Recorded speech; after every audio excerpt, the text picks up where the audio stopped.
Hi guys, welcome. Steve Westman to the Audio Files. Thank you so much. Now I have 3 picks today. They're not all analog. I'm not worried about all that. 3 picks, maybe more obscure picks to add to your collection, expand your musical palette, as I like to say. I want to show them to you guys today. And first and foremost, and I don't think I touch upon this as much as I should in any of my videos or on the round table, it's all about the artist first. So it's all about their music, and then everything else comes after that, obviously, right? So today, if you're looking for some records that aren't, the Eagles or the Grateful Dead or the Beatles or Jimi Hendrix or Steely Dan, all the favorites that we like to talk about on our shows and channels and whatnot, I'm going to start with this one today. It's got a lot of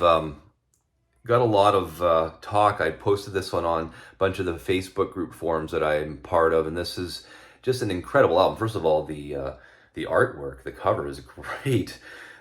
This is Harrow, The Harrow and the Harvest by Gillian Welch, a American, I guess, folk singer. That's her partner, musical partner, and I believe husband, David Rawlings, there beside her in this picture. And The Harrow and the Harvest, just an incredible album, guys. If you haven't heard it or any of her stuff, I mean, if you like folk music, this album was so well recorded by the band. It was mastered by a fellow by the name of Stephen, I'll get his name right here. What is his name here? Markison. And what's cool about this, the band actually owns a cutting lathe. So once Stephen Markison mastered this album, they used the band's cutting lathe, and so all of the band's initials, including Stephen Markison's initial, are on the dead wax, and I'll put it up on the screen right there, which I found fascinating. You don't see that very often with any band as well. So Gillian Welch, if you haven't heard of her, obviously Google her, have a look at some of her albums. I'll put the albums up on the screen right there so you can have a look. But yeah, this album here was 2011, came out. It was nominated for a Grammy for Best Contemporary Folk Album. So I didn't win. I actually don't know the winner. I didn't Google it, but just a great package here too. I love the texture of the album. It's a gatefold. Here's the back, as you can see. And the gatefold is David and Gillian here lying in a field. But yeah, what more can I say? And here's the record itself with the band's initials and the dead wax. Incredible album. Pick it up.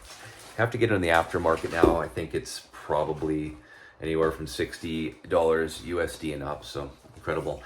So you've probably heard of the band The Replacements from Minneapolis, Minnesota. I used to live just 8 hours north in Winnipeg, so I've been to Minneapolis many times. But The Replacements, 1979, they formed a band in Minneapolis. This is, Rhino came out with this, 2 weeks ago now. This is Tim, their album Tim. This is the Let It Bleed, I guess, remix in box set, and it's just beautifully done. And I want to show you this here. So it's in a nice box here. Here's the record, as you can see.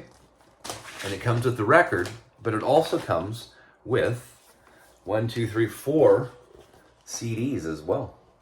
So it comes with the new remix of Tim, the Ed Stassen remix.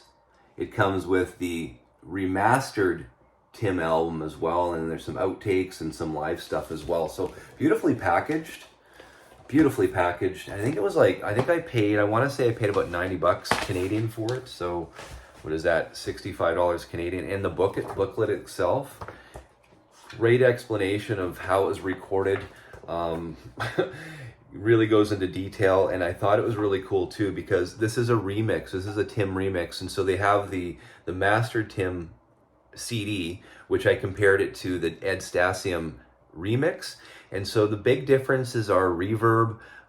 He took a lot of the reverb from the original Tim album and basically put the guitars left to right, focus more on the vocals. And what's really cool, there was a lot of extra tracks that came from this recording session. And so what Stassen did is he basically took bits and pieces of the different instruments from those extra tracks and added them into some of the songs in this remix. So it definitely has a better feel to it.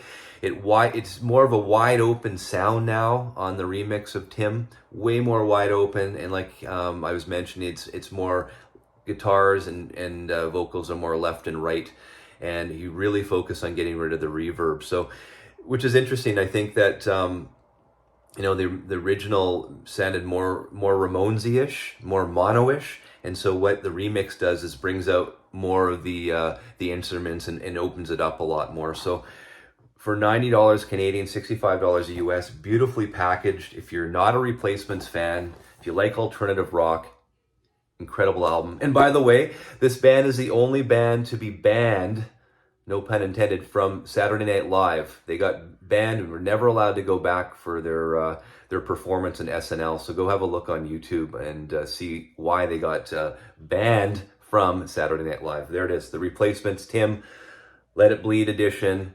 The remix knocks it out of the park. Incredible. Thirdly, get to it here. This is a band, I know we've talked about it on the round table. This is Morphine. This one here is Cure for Pain. It came out in 1993. And what more can I say about Morphine? I mean, they're just an incredible band. Mark Sandman, who formed the band, sad story there. I think it was in late, gosh, what was it now? 97, past, or 1999, July of 1999, was doing a concert and actually died of a heart attack on stage, sadly enough. So it's a sad story there. But yeah, Morphine, really blues and jazz to it. A lot of different arrangements. It's got a really interesting, I'd say, unusual sound to it. And it's not just like all guitar, leading by the guitar. It's really more, a lot of gimmicky stuff and really a lot of interesting lyrics in the with this band, and especially on this album. So Morphine, Cure for Pain. I'll put up the rest of their discography as well so you can see it on the screen there. So these are three, again, more obscure, opening up your listening palette. And I'm blown away. I'm still blown away by the remix, by the way, of the new remix.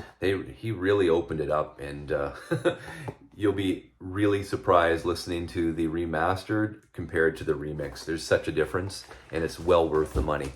So they are 3 picks. Hope you enjoy them. Spin some vinyl today, guys. Turn it up really loud. Let's do this. We'll see you again.